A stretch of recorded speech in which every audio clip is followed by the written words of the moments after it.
Hi, I'm Kurt Jacobs, the editor of Midlands Business Insider, and welcome to the Insider Business Podcast, where we look at some of the big issues in business and finance that are affecting your company today. And today I've got two really special guests, Andy Oates and Stuart Grantham. Gentlemen, can you introduce yourselves, please? Yeah, so I'm the head of corporate for the West Midlands for HSBC. And I'm the head of the leveraged finance origination team in the Midlands. Yeah. Right. Gentlemen, before we started this podcast, I sat down, we had a conversation of lots of notes, and suddenly, over the weekend, Donald Trump sticks his head up again about tariffs. Let's not get political about this, but what's your immediate reaction about what impact this might have on businesses, particularly here in the Midlands, and what businesses should be doing? I mean, Andy, what do you think? Well, I suppose ultimately we've had a number of these events over the last 5-10 years. Call them black swans, call them what you like. Businesses are fairly resilient, and they deal with what's in front of them.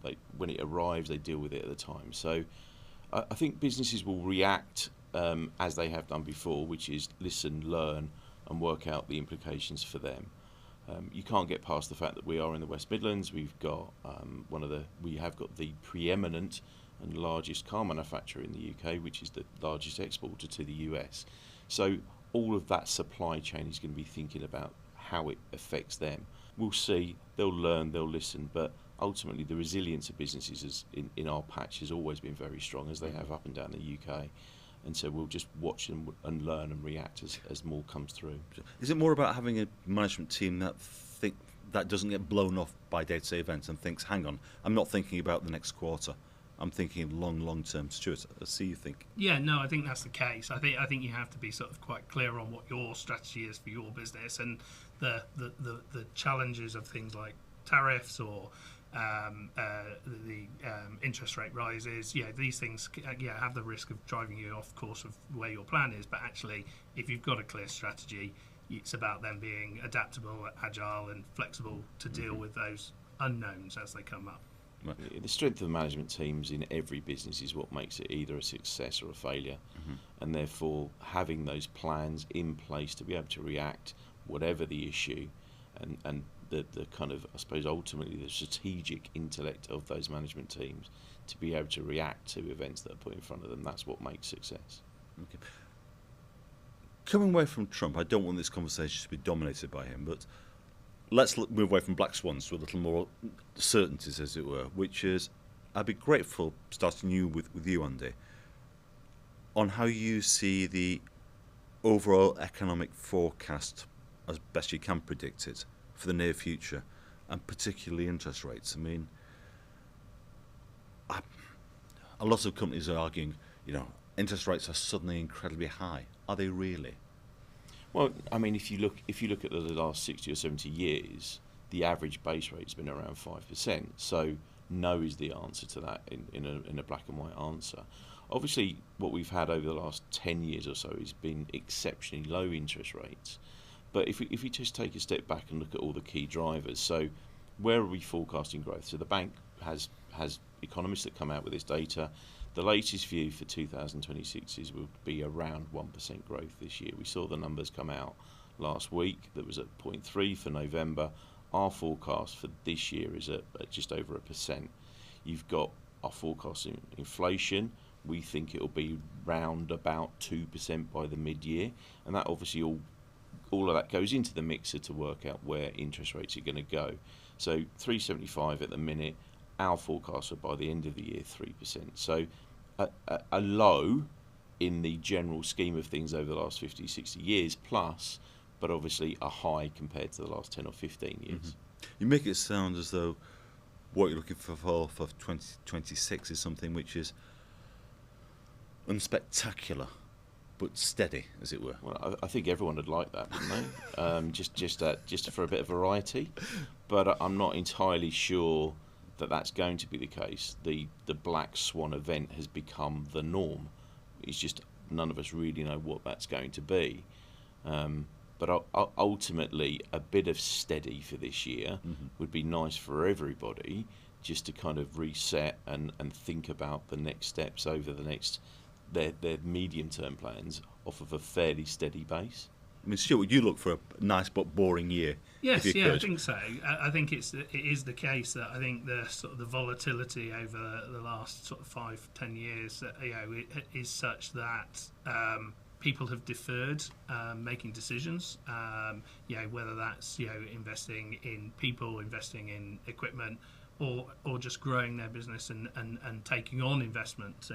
Whether that's in the form of borrowing from the banks, or whether that's investment from private equity. So I think definitely a period of stability, a period of relative calm would allow people to think a little bit more for the future, rather than just the here and now.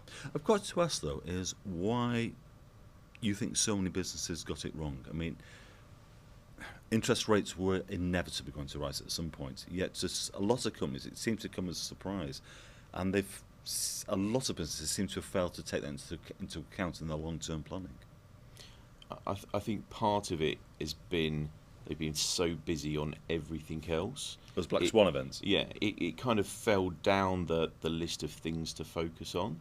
So I think where margins have been, where labour costs have been, where supply chain issues have kicked in, they're busy fighting fires. We talked about the strength of the best management teams are their strategic planning, and some of those have hedged, and therefore that they haven't had the same sort of impact. But those that are too busy fighting fires at that point in time, it falls down the list. Now, the reality is, if you borrow money, it's probably the cost of funds is your third biggest cost after people and supply chain. So it should be higher up the list, but it just becomes one of those things I'll sort out tomorrow. Whereas ultimately it's an insurance product. Hedging is just an insurance product, whether it be interest rate hedging if you're a borrower, or FX hedging if you're an importer or an exporter. It's just an insurance product, but it's one of those things. I'll probably do it tomorrow. And it never quite gets done. Yeah. I can see you nodding a lot there, Stuart. Yeah, and I think probably, particularly with interest rates, I think whilst probably most businesses would acknowledge that they were at an all-time low level, they were there for a relatively long period of time, and I think that the expectation was that if they started rising, they would ride gradually, which obviously wasn't the case. Now we've got them reducing gradually, which, as I said, I think is more in line with what most businesses, most management teams, most owners would have expected to happen. So it was the shock, I think, that caused the big challenge. But as Andy said, effectively what hedging products give you is that insurance against that future, that potential risk. And it allows you to put some certainty around something that you don't have full control over. It effectively just gives you that comfort that if things do change dramatically, you still know what your cost is going to be. I'm curious. I mean, I'd like to come to mergers and acquisitions and deals later. But from your viewpoint, where do you actually see requests for finance going? I mean, what's being invested in apart from the day-to-day running of the business? So, at the end of last year, we did a survey, the UK Financing for Growth survey as a bank, excuse me, asking about 1,500 customers what their view is for not just next year but the year after. And the biggest, without doubt, is Capex. 46% of people are going to be spending more money over the next 12, 18 months on Capex. So that's their key focus for investment for growth. So in answer to your question, what are they looking for finance for? Well, kit. If they're involved, if it's a non-service business, they're looking for finance for kit. Working capital investment as well. As people are expanding and growing, they need solutions to help them fund that growth. So whether it be straightforward overdrafts, revolving credit facilities, invoice financing, or even an ABL to kind of stretch it out across all of those solutions, across stock, across debtors, across kit. There's a number of solutions that are coming to us. It depends on what their strategies are, but that kind of 46% saying I'm going to invest in kit gives you an idea of what people are thinking about, what they want to do. And kit can be pieces of machinery, but of course it can also be tech. Right. We'll come to Ian, but Stuart, do you want us to come in? Yeah, and I think from a private equity investor perspective, I think probably see slightly more investment on the service side of industry, and therefore probably those investment areas are slightly more on the tech side, on the people side as well.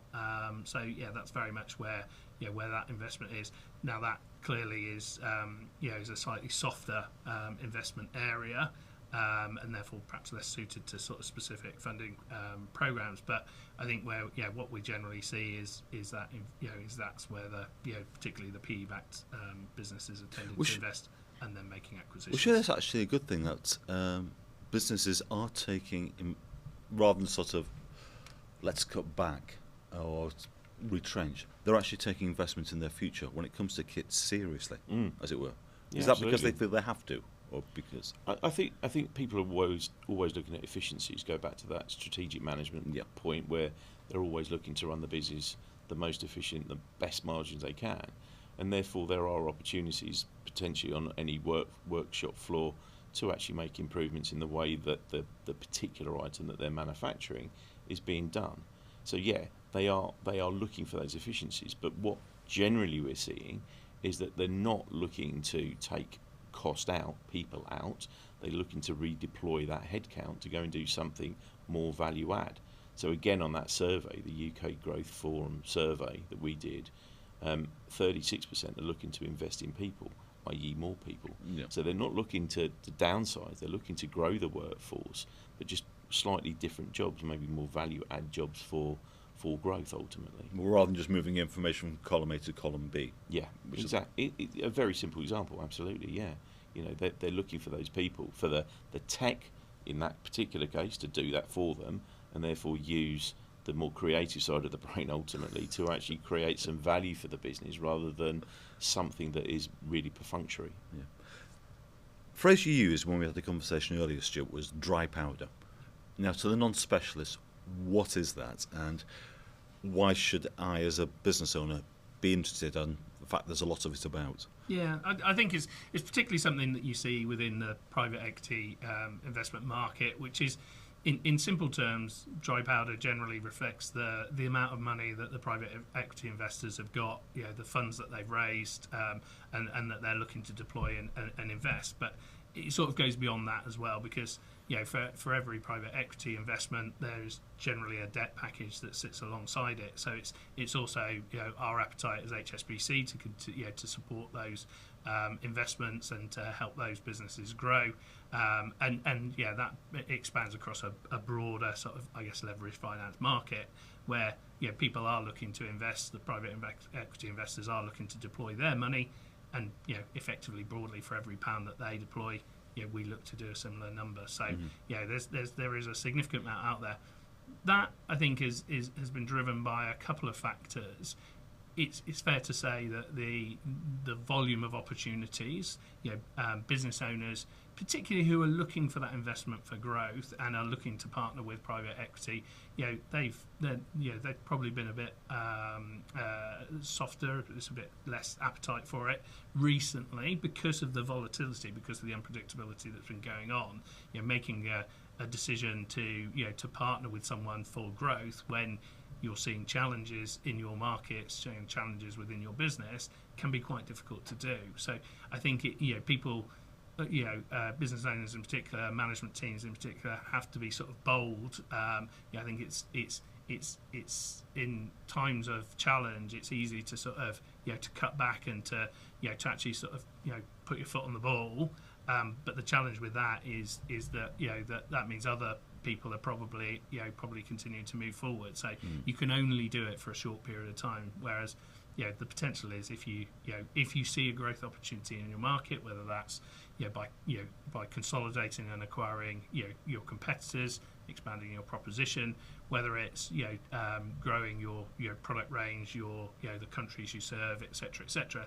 If those opportunities are there in front of you, but you just don't have the finance and funding being generated from your business to just deliver that as quickly, then actually partnering with a private equity investor can just accelerate that growth.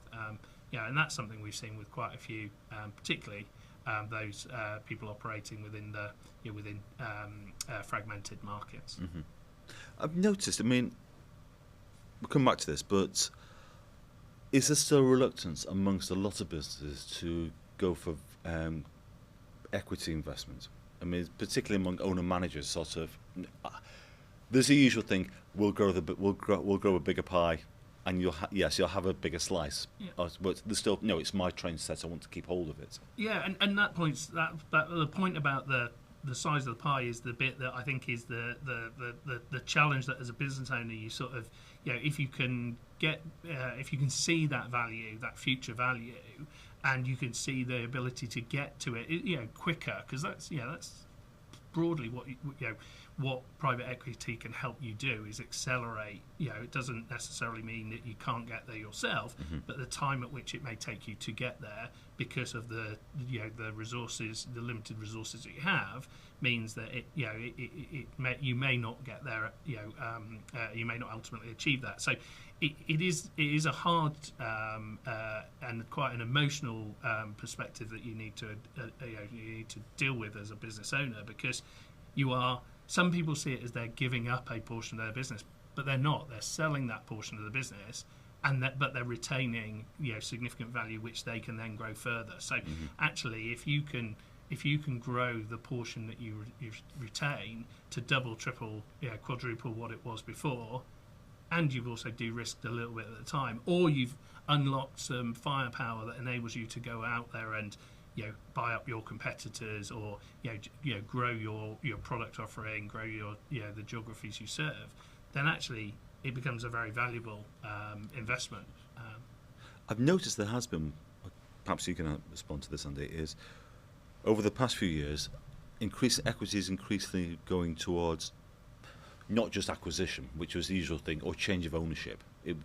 Traditionally, it was there for management buyouts and secondary buyouts and so forth, but increasingly it's focused on growth. I mean, we'll come into buy and build in a moment, but is there any truth in that? Do you think it's seen as more of a partner rather than just sort of short-term change of ownership?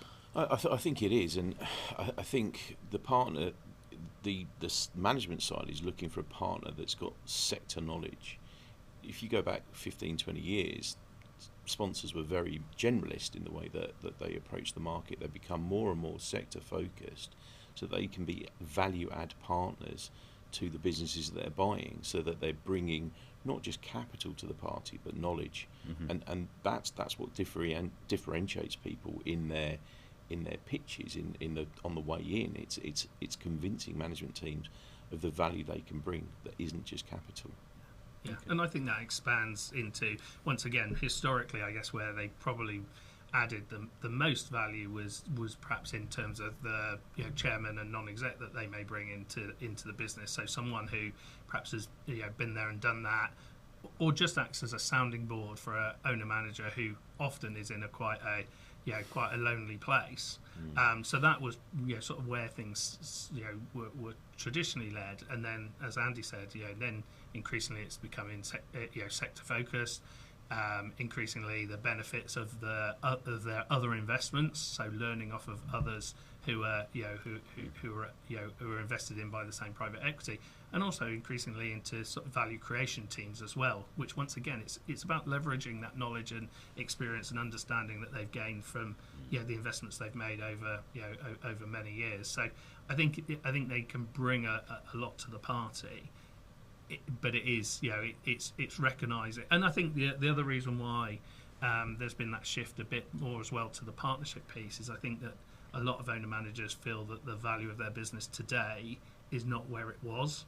So actually, but equally they've sort of waited to realise that value to exit their business. So now they're realising, well, actually, if I can get some value today. But actually I can perhaps grow my business a bit quicker, I may get back to the values and exceed the values that my business was worth, perhaps 5-10 years ago.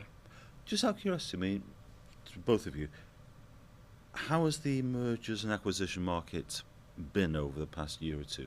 And where do you see it going in 2026? Not just sort of scaling up or down, but where you see the hot spots, the cold spots, where we're going to see the real action over the coming 12 months?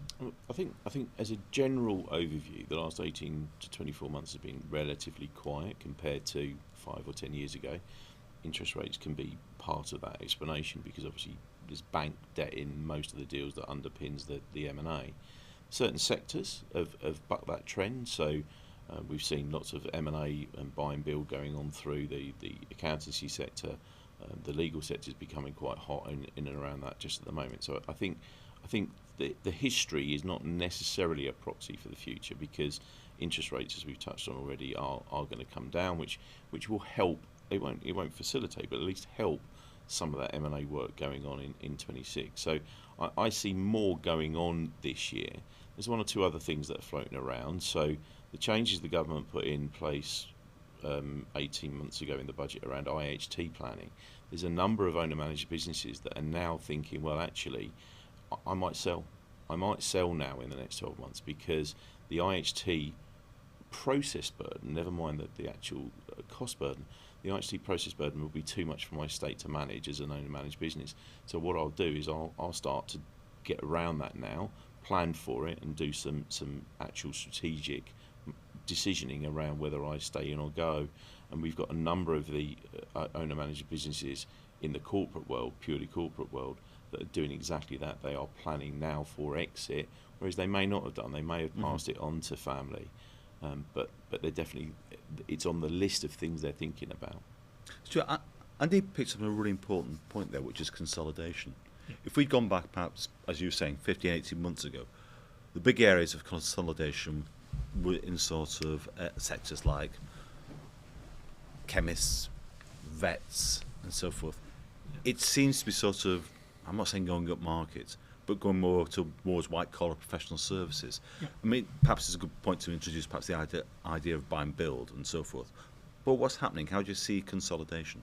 Yeah, I mean, I think what the, I guess, slightly softer volume of opportunities, particularly in the private equity environment, has driven is then looking at investment areas and sectors where you can make an initial investment and then you can grow that business through. Yeah, well, you create it's like a seed corner platform, yeah, platform. Exactly glom things that. On. Yeah, exactly that, and therefore then drive, firstly expansion, in terms of service offering, geography, in terms of opportunities for your people, investment in your people.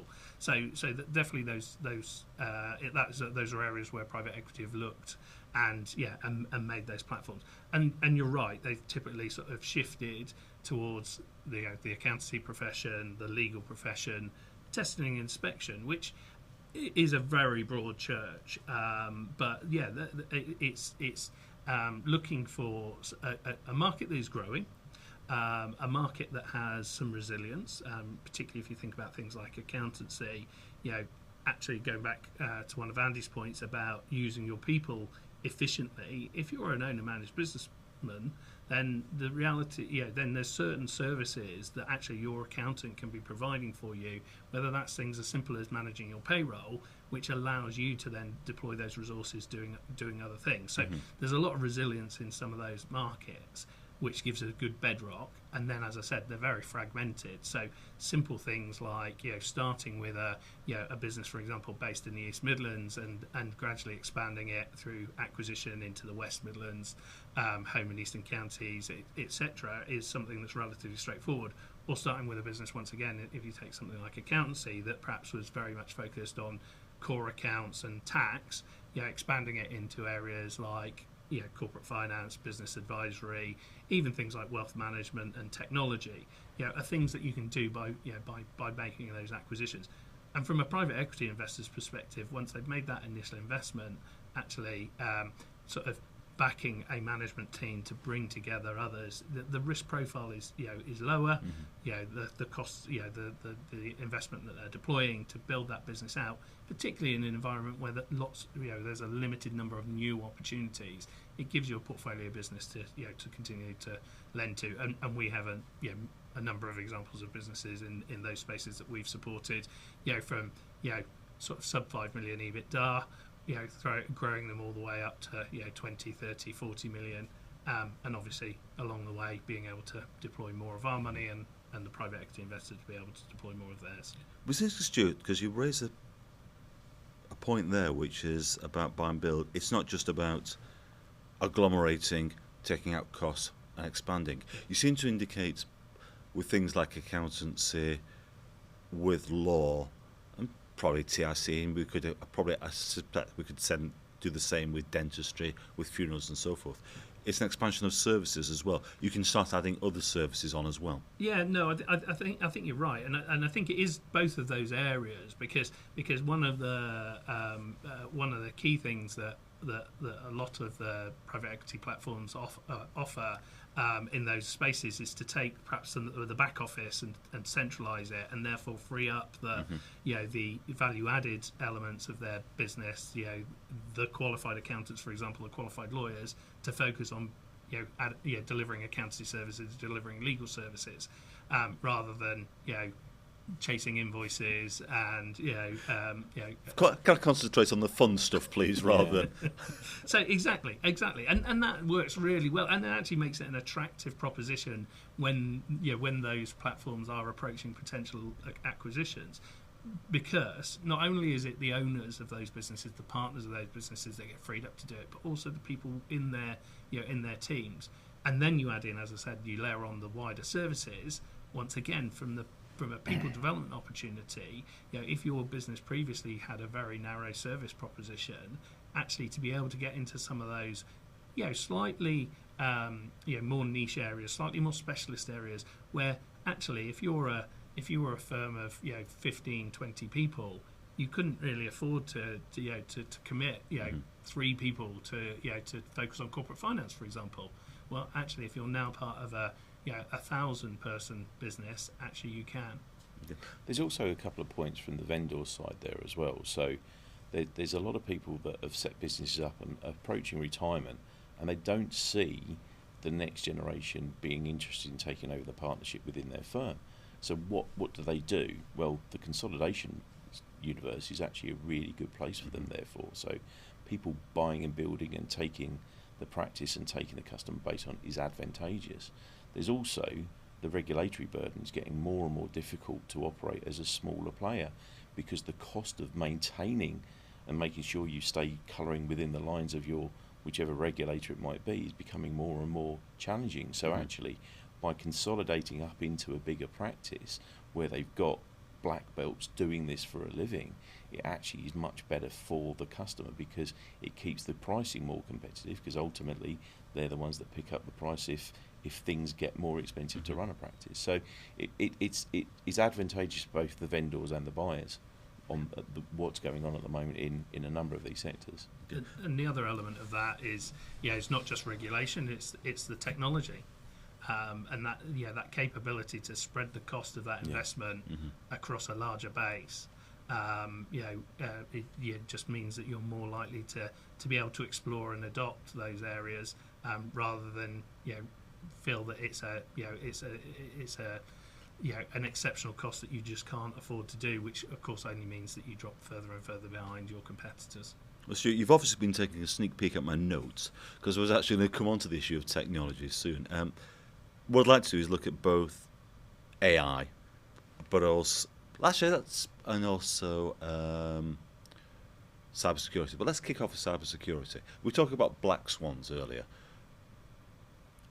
Could I refer to perhaps cybersecurity as the grey swan, as it's sort of, you don't know when it's going to land, but it's going to land at some point, and probably sooner rather than you think. And I think, particularly in this part of the world, JLR and the attack it had last year was a salutary lesson to a lot of companies. So how serious do you find businesses are taking the issue of cybersecurity now, Andy? Well, I mean, if it's not your number one agenda item, why not? Almost. Really, that important? Yeah.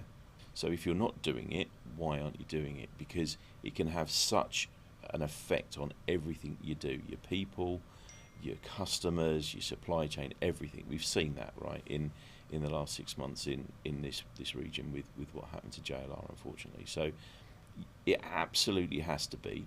We talked about insurance earlier. You have to make sure that your insurance is up to date. You have to make sure your systems are up to date in terms of what your insurance says you should be doing in terms of testing, pen testing, that kind of universe. You have to be on top of all of it, because who isn't reliant now on some form of IT to run their businesses for them? So yeah, I think if it's not, it should be the number one issue on everyone's agenda at the moment. I think you're right, it's not a black swan event because it's a case of when, not if.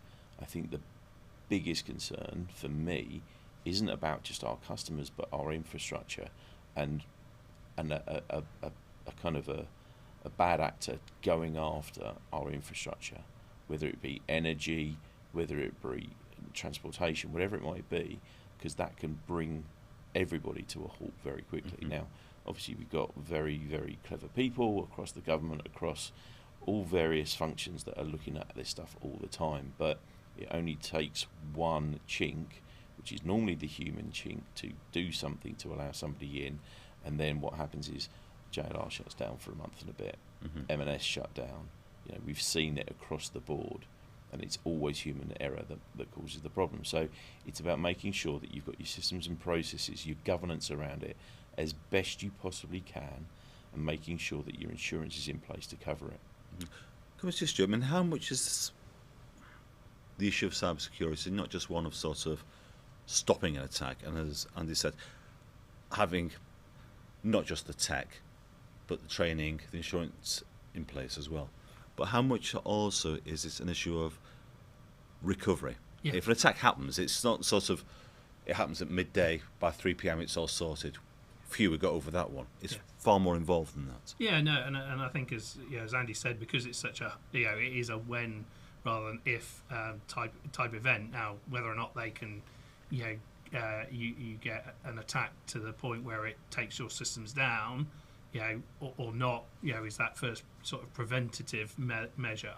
But once, if it happens, it's very much around the speed of recoverability. So, how long are you out of action? Because it is one of those areas. There are very few areas where your business will, can stop immediately, and cyber is probably one of those because of the high level of reliance we have on technology now. So, it is about obviously ensuring that not only do you have a plan to stop the attacks, but you have a recoverability plan to get back online and back operating as quickly as possible.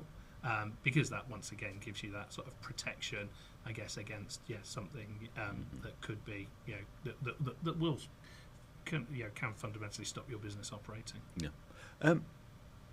I'd like to come to the issue of AI, and somebody said to me the other day there are two types of businesses now: those that are taking AI seriously, and those that say they're taking AI seriously, as it were. You'll never find a business now that says, "Oh no, this is a passing fad."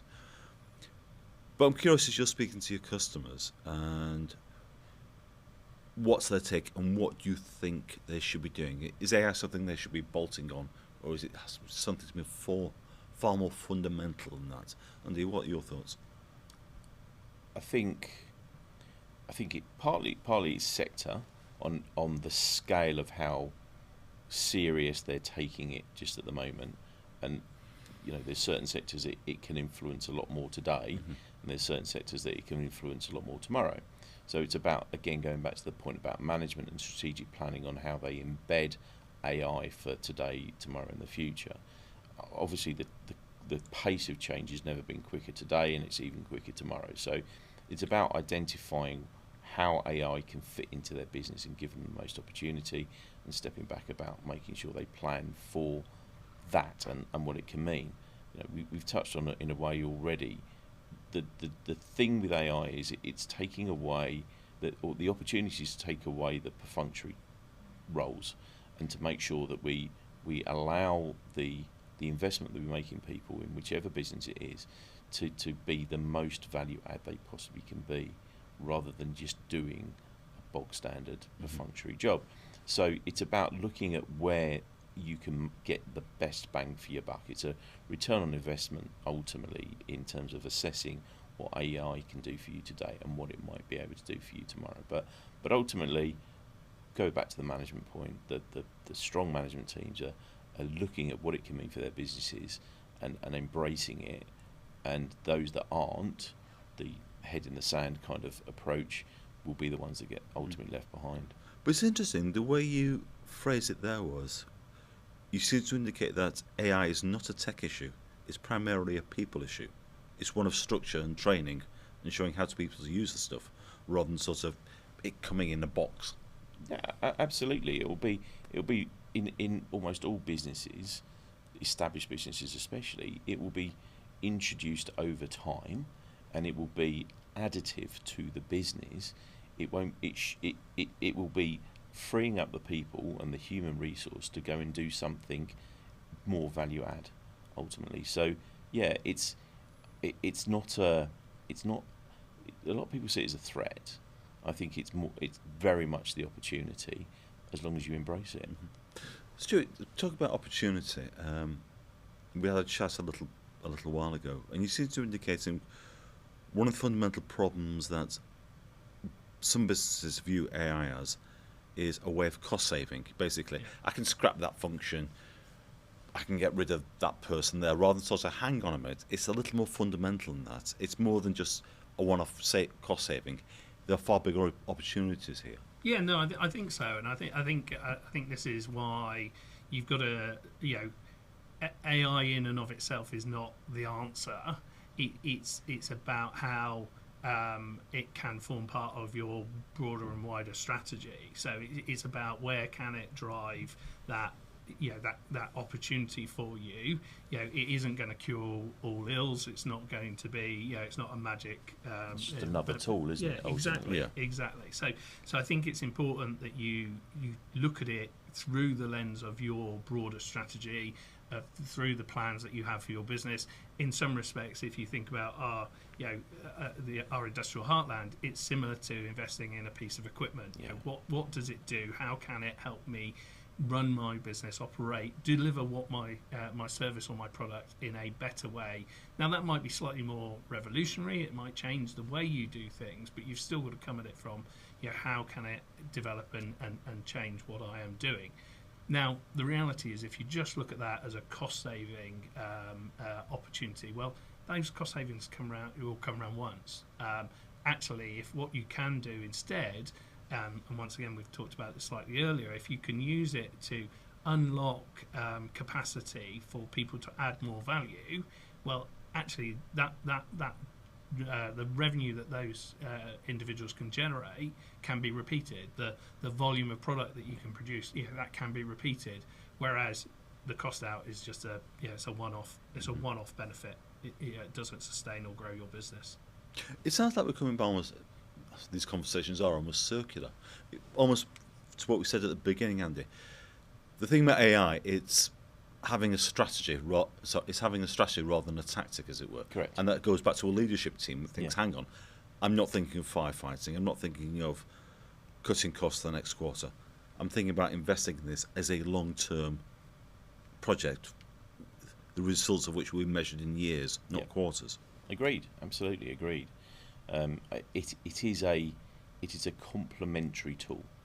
It is not a solution to a problem. Ultimately, it should be seen as a revenue tool, as Stuart's touched on, rather than a cost-saving tool. It's about helping you create the opportunity of the future, rather than solving a problem just as a one-off. And that those management teams that are trying to deal with it on the side of the desk are the ones that will fall behind the pace. Okay.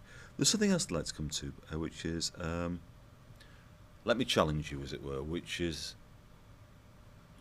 there's always been the accusation in which banks have come somewhat remote from the customers in recent years. But both of you have stressed the importance of leadership, and I suspect the implicit in that is the relationship you have with the leadership team. I mean, to what extent is it now like? I mean, how often are you talking to your customers as leaders, not just as people with money, but almost as advisors? Yeah, my job, I don't see my job as going out and talking about direct debits and backs and all that kind of thing.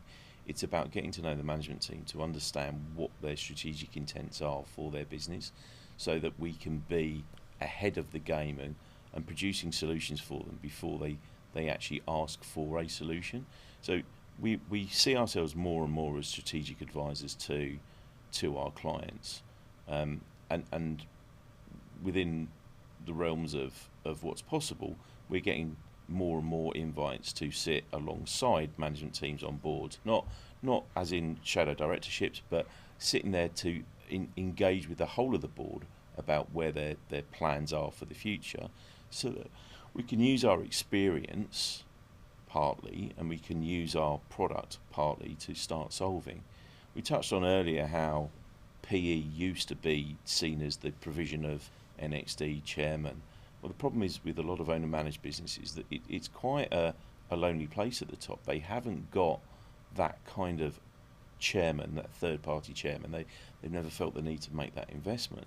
But it's actually knowing what's going on in the wider market, be it their specific sector or just generally, it can be quite a lonely place. So actually, with us as a kind of advisor with a small a rather than a capital A, going in and just making sure that they're connected with what's going on in the wider universe, we can start to help them think about what plans we can help them with in the future, be it a funding one or just, as I say, maybe more slightly wider market awareness. But those that are embracing us, we're finding that the momentum on those businesses is even better. Does that, Stuart, with you, does that also imply basically to deal making and M&A? Yeah, no, I think it does, and I think what you have with experienced bankers is that actually the breadth of opportunity that they've looked at, the businesses that they've been involved in, the sectors they've been exposed to. There's a lot of sort of read acrosses now. Clearly, from a leveraged finance perspective, a lot of those are on the deal making side. How best to structure things and what the right funding solutions might look like. But that also expands into what type of partner. From private equity investors are a whole range of people. So our advantage is we've worked with with the majority of them. So there's that. Is private equity a route that's appropriate, or is actually there a different way to achieve similar goals? Or for us, it's very much about that ability to understand what our customers are looking to do, and then bring to the table the experiences, the knowledge that we have, whether that sits within my leveraged finance team, whether it sits in the corporate team, whether it sits within our sector team, whether it sits within our product teams. So in many respects, we're on the one hand, we're there to be able to help provide some knowledge and experience, as well as then unlock and connect them with the right people, either within HSBC or within the wider business community across the Midlands. It's ultimately a trust thing, and so we're very fortunate that the customer base that we've got, they do trust us, and therefore they use us as that sounding board, and it's a privilege that the fact that they do that,